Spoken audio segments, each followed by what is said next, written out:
Bismillahirrahmanirrahim. Assalamualaikum warahmatullahi wabarakatuh.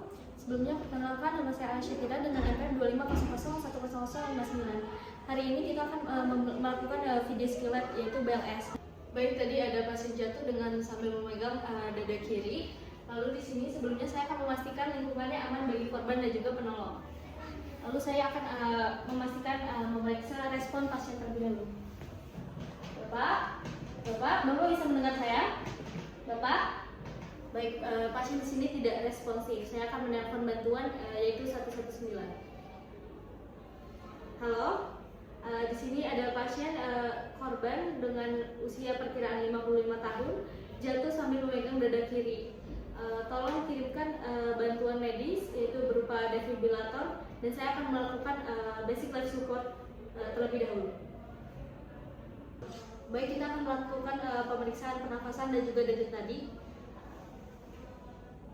Baik, di sini terlihat pasien bernafas tidak teratur atau juga irregular, dan juga kita akan melakukan denyut nadi dengan menggunakan 2 jari.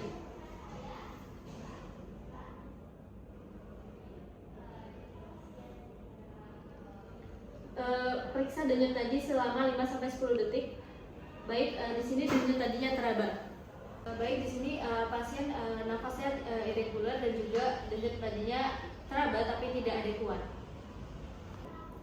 Baik, di sini ada pertanyaan, kenapa kita harus memeriksa denyut nadi di bagian arteri karotid, yaitu karena arteri karotid merupakan bagian superficial, jadi dia lebih terasa, sehingga lebih akurat untuk kita memeriksanya. Lalu yang kedua itu kenapa pemeriksaan nadi itu hanya boleh maksimal dilakukan 10 detik, itu agar tidak menunda tindakan resusitasi lainnya.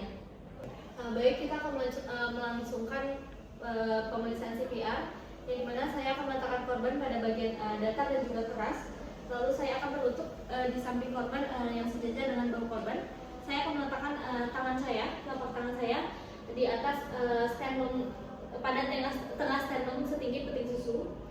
Lalu saya akan memompa dada pasien dengan bahu tidak boleh turun, tetap lurus dan berada di atas dada pasien. Lalu kita akan memompa sebanyak 30 kali per menit. 1, 2, 3, 4, 5, 6, 7, 8, 9, 30.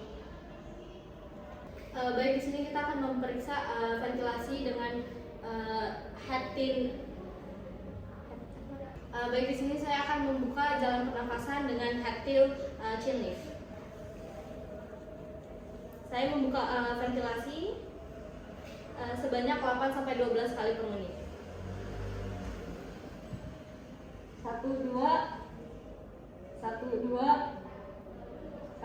2. Baik, di sini saya akan menjawab pertanyaan mengapa kedalaman dada itu harus 5-6 cm dan apa yang terjadi jika terlalu dalam.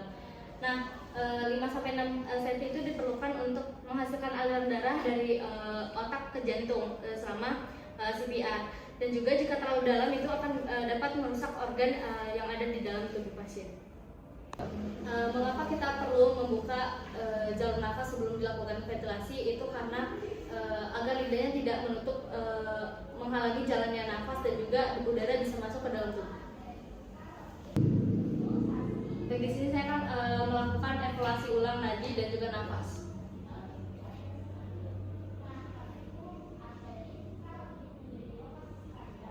Baik, di sini setelah saya mengevaluasi, saya tidak yakin merasakan denyut arteri karotid dan korban tidak terasa bernafas. Maka saya akan melakukan ulang CPR. Baik, saya akan melakukan evaluasi ulang untuk memeriksa apakah nadi dan nafasnya terasa.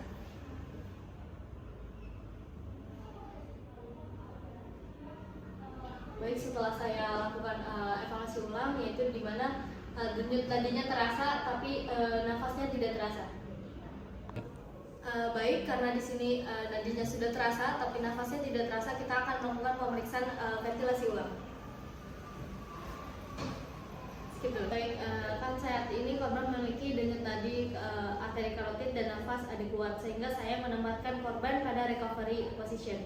Baik, saya akan meluruskan posisi korban, lalu saya akan memposisikan lengan korban yang dekat dengan saya dengan membentuk sudut 90 derajat terhadap tubuh.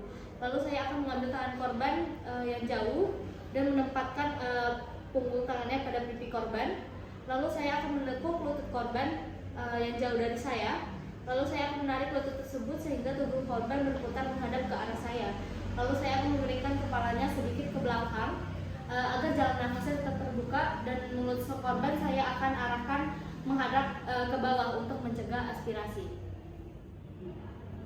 Baik, di sini ada pertanyaan, jika ada nadi tetapi tidak bernafas, mengapa hanya dilakukan ventilasi? Baik, karena tadi kan setelah kita periksa denyut nadinya terasa, maka yang kita perlu tahu lagi itu adalah ventilasi. Kita harus memastikan apakah nafasnya benar ada atau tidak. Lalu yang kedua pertanyaannya adalah mengapa korban yang pulih ditempatkan pada recovery position?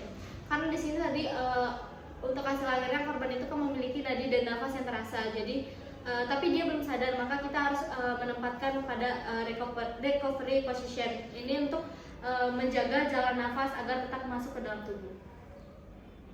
Alhamdulillah pemeriksaan BLS pada hari ini telah selesai. Terima kasih. Assalamualaikum warahmatullahi wabarakatuh.